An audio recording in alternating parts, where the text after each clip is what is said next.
Nigga, what's good with you, Facebook fam? It's your boy Zeus. Welcome to another episode of Boku No Enigma. Hey, good shit, man. How you niggas been? Gods, goddesses, all that good shit. How you been? Mm. Me? I'll tell you, goddamn, man, energies in this bitch have been crazy. Life in general has been crazy. It's very hard for me to explain it. I'm gonna try to make a video about that after this. But I wanted to talk today about crystal work. Crystals, man. Let me tell you how much I love crystals and how much they've kind of just been a big part of my life, right? The books that I was holding earlier are The Alchemy of Stones by Robert Simmons and Subtle Energy, a handbook of psychic energy manipulation by Keith Miller, right?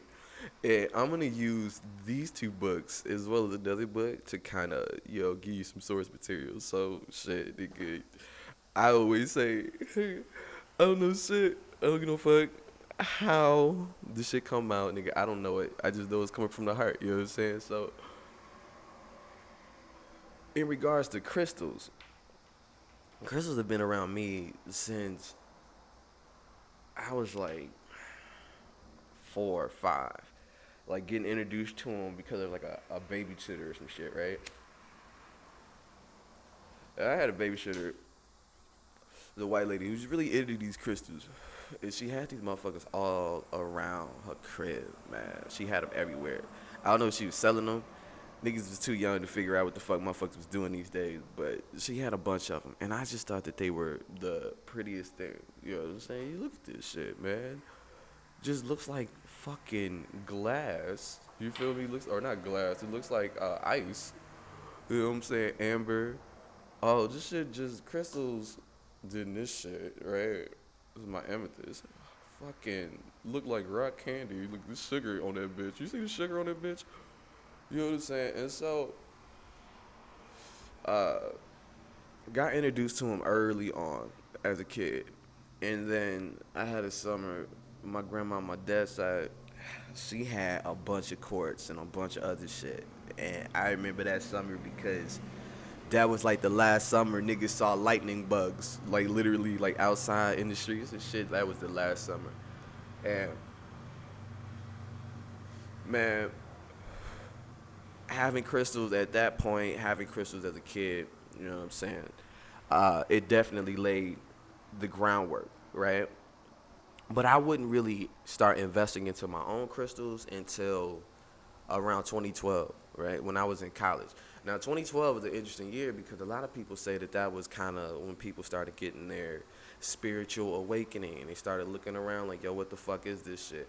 And I think 2021 was when I had my first existential crisis, right? Where I was kind of just like, yeah, I don't know what the fuck's going on. What the fuck is organized religion? I'm taking world religions, philosophy class in college and shit. This shit's opened me up to all these different things, Confucianism and the Kabbalah and all these different types of things. And I'm just kind of like, yo, all this shit sound the same. One, yet it's something about it that just kind of seems a little bit twisted, even though all of it rudimentarily sounds like it's coming from the same thing or it's talking about the same God. And so at this point, I just was kind of like, man, I'm done with all of this shit. I want to fuck bitches and smoke weed and do hood rat shit with my friends. I don't fucking have time for this shit.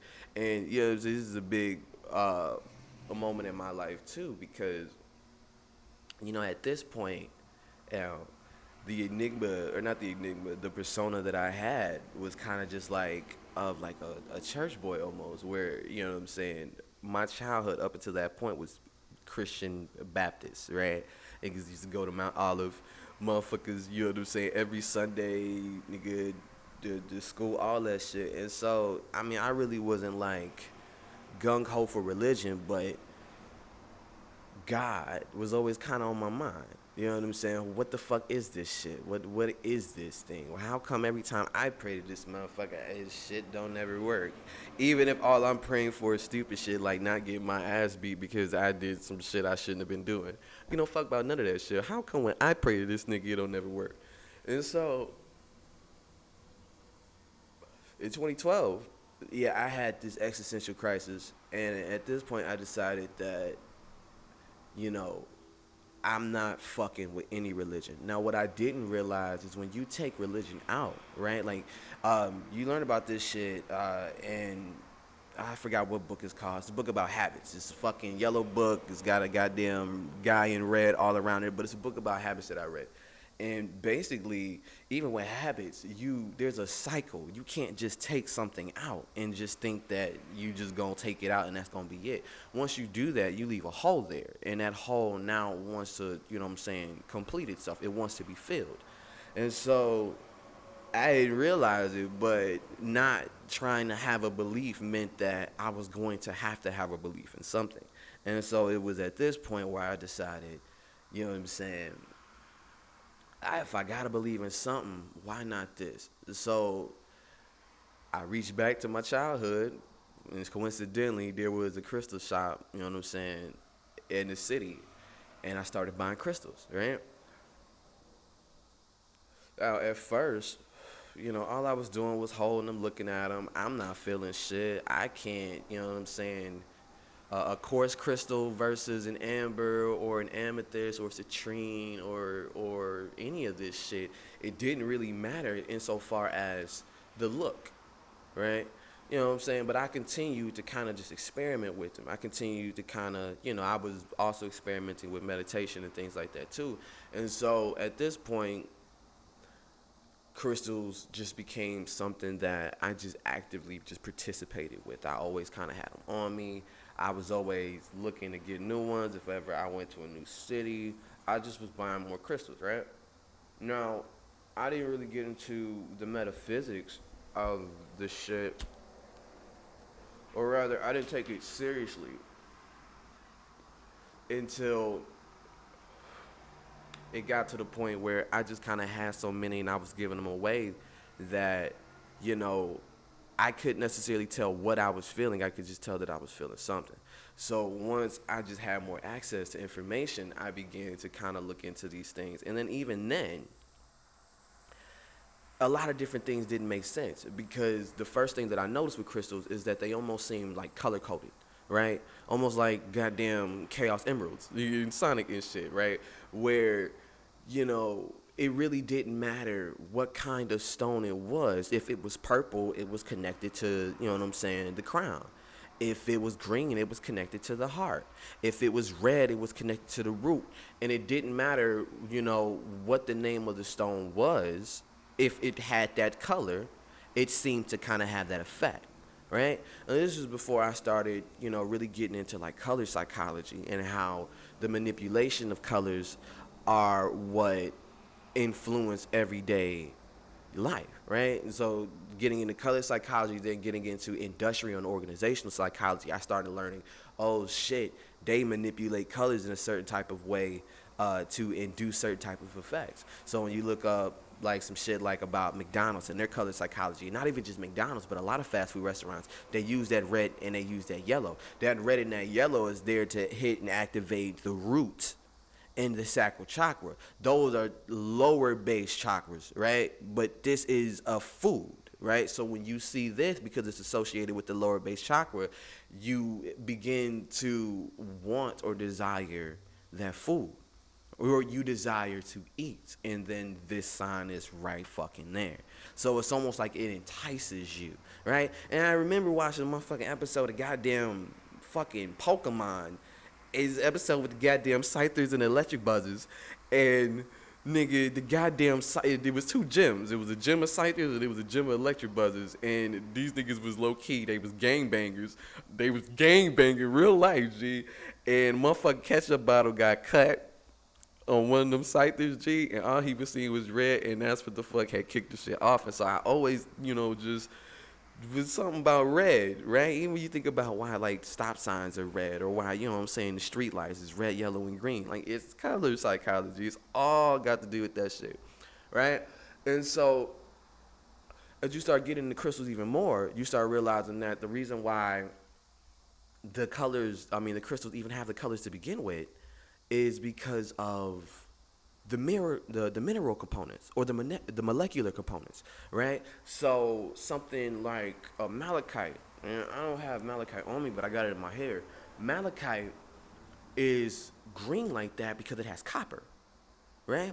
And so you start looking at, lapis, and I think this got like copper in it. Azurite's got a lot of copper in it.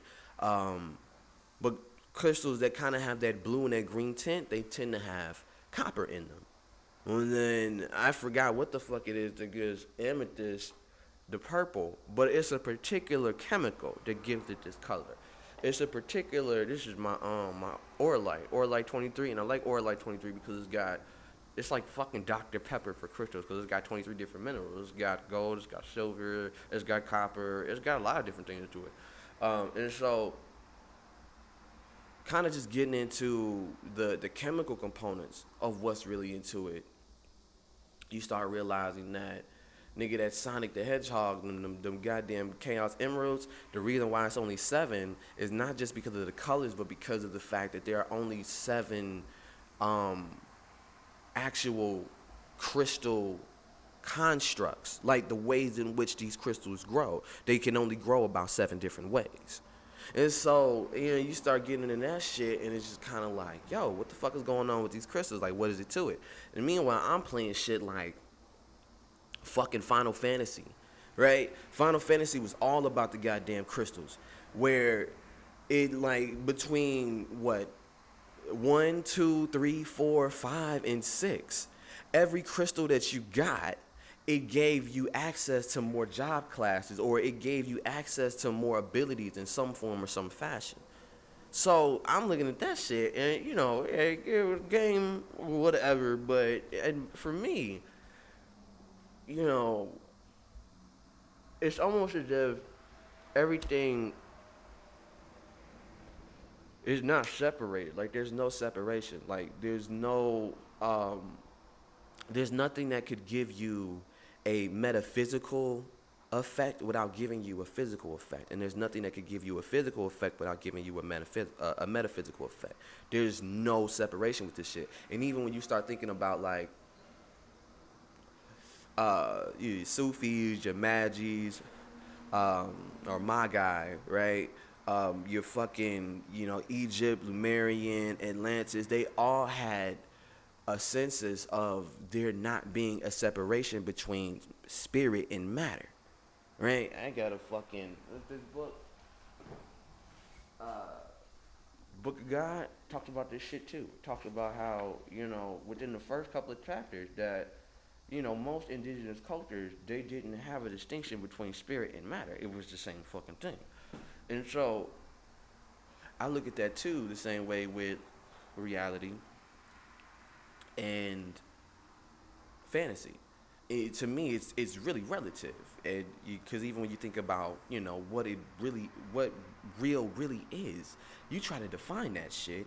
You look it up in a definition. You ask a motherfucker, what's the difference between something that's real and something that's genuine, something that's authentic and something that isn't?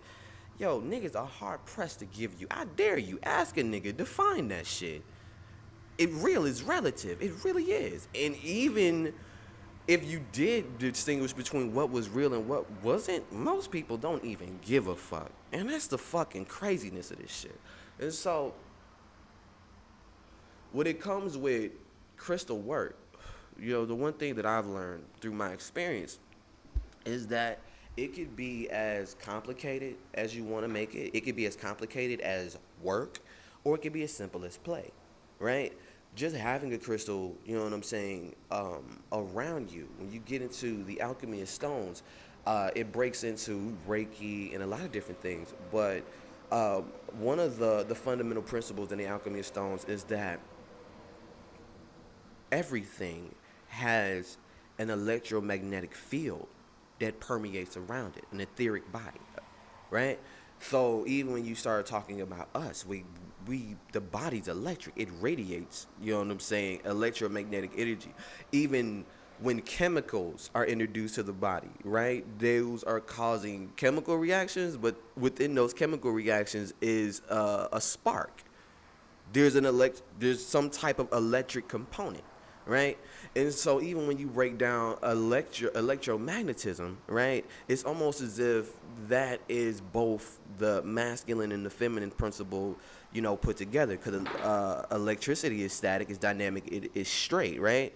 The way that it moves, you know what I'm saying, and then magnetism, the way that it moves is very circular, right? It's very pulling, it's very attracting, right? So even when you get into just splitting that shit apart, everybody that kind of has that electric and that magnetic component within and around them, right? And so a crystal gives off its own electromagnetic pulse, you could say, right? And the frequency of that pulse would be determined by whatever the chemical components are. So, you know what I'm saying? Crystals are made out of silicone and oxygen, right? Like that, those are the molecules that it's made with. Uh, and so, just kind of having that around you amplifies your aura. It amplifies your electromagnetic um, energy. I don't even know if that's the right word to call it, but that's just kind of what it is. And so it's almost like an Ouroboros, right? Where there's a circle of energy that's emanating around these things, and there's a circle of energy that is emanating around you, right? And as you begin to hold these things, you have to kind of develop a almost like a book of results type of attention to detail, right? So if you haven't heard of the book of results, it's like a book for magicians. You just look that shit up. And I got this shit on PDF. You get a book on Amazon, but that bitch is like $50 in a hardcover. And it's only like 50 pages. It's not even that much to it. But the basics of the book of results is being aware to the subtle differences that you experience, right? So even when you start getting into like meditation is all about paying attention to subtle details.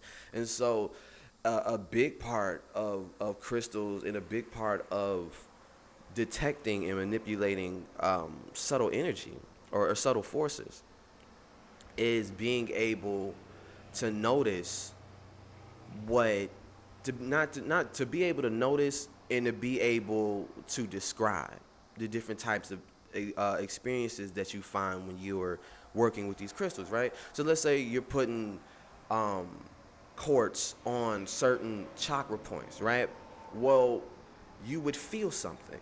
You might not feel anything, but among the different types of sensations that you could feel, you might feel heat, you might feel pressure, you might feel pulsing, you might feel coolness. You might feel a combination of any of these four. It could be the two. You could feel coolness and pulsing. You could feel heat and pressure. You know what I'm saying? But being able to notice, write down, you know what I'm saying, and then kind of jot those different things down, even comparing what you're feeling based off of your personal experience, and then matching that with whatever you could find on Google or whatever you could find on in a book. That's the only way you really can kind of find for yourself what crystals are doing, if they're doing anything at all, right? Now, I mean, if you really want to get into the scientifics of this shit, you know what I'm saying, nigga, this shit is powering your motherfucking phone. This shit is powering your computer. This shit is powering up a lot of shit. You know what I'm saying? And crystals, quartz, this shit is some of the most abundant shit. Matter of fact, quartz is probably your favorite stone if you like citrine, if you like amethyst, if you like jasper. All of that shit is quartz based, right? And so, all that I can really say when it really comes down to working with crystals is that a lot of this shit is experimentation. You kind of have to get your crystals and kind of just work with them. You gotta get to know them. You got to hold them. You have to meditate with them. You gotta play with them. You feel me? The more you try to make this shit complicated, the worser it gets. Some things that I like to do, I like to smoke and I like to take mushrooms, right? And so when I do that and then I start to meditate and I hold my crystals, I can tap into these a lot more. You know what I'm saying? But that's just kind of my practice, right? So again, nigga, I'm not no motherfucking guru or nothing, but I just kind of wanted to talk about crystal work in its essence. And in its essence, it's all play, right? You're just playing with this stuff. You know what I'm saying? Yes, there are tools, but they are tools that make the experience of subtle energy a lot easier for you. And they, you know what I'm saying, what's interesting about the goddamn Alchemy of Stones, before I end this shit, I want to get into this. The Alchemy of Stones describes these as stone beings, right? And what's interesting about that is, you ever fucking watch nigga Steven Universe, where nigga we are the crystal gems, nigga, and the goddamn crystals are fucking alien sentient beings, right? Now, with the Alchemy of Stones, they say that, you know, each and every stone is almost like a spirit within it, a Sophia, a wisdom, right? And that spirit is fundamentally within any piece that you could ever have. So there's a spirit within quartz that all are connected to. You know what I'm saying? And it's interesting that they talk about that, because I read it in a book about this concept of morphic resonance, right? Now, the story was trippy when I read it, but it described morphic resonance with these blue jays, these birds, right, that were around the UK. Now, the phenomenon that was going on with them was that they were fucking cracking. This is back when they had motherfucking milk glass bottles and shit, right? They was cracking these bitches open at the bottom of them, and they was busting their beaks to that bitch, trying to get the fucking milk. Now, before they started cracking their beaks on that bitch, right, they used to just drink it. Now, what was so crazy about it was that their mating circles, they had a particular radius, right? Like, they only flew so many meters. They didn't go too far from where they typically were, even if they were migrating. So when all of these blue jays all around the city started doing the same thing, they started, low key, these niggas was almost suicide, cracking their motherfucking beaks to get this goddamn milk. They was killing themselves getting this motherfucking milk, and they was doing it all over the UK. And all that they could really gather at this point was that there was a certain type of intelligence that permeated within the radius of these birds. And birds see things completely different the way that we see them. Like, they can see the full light spectrum in a way that we can't. Like, we can't see ultraviolet, we can't see gamma, we can't see radios, we can't see that shit. But these motherfuckers can see this shit. And so um, it's almost as if that etheric field that we have, it contains information and it feeds it to us. So even when you think about the cells in a hand and the cells in your feet, they're basically the same thing, right? They're the same DNA. They're made up of the same thing. But what gives the information for the cells in the hand to form a hand versus the cells in the feet to form a feet? It's some shit to think about. I don't know. It was for me. It's very trippy, but you know, I was just to leave it there, man. Y'all motherfucking be smooth. Oh shit, you can't fucking click that.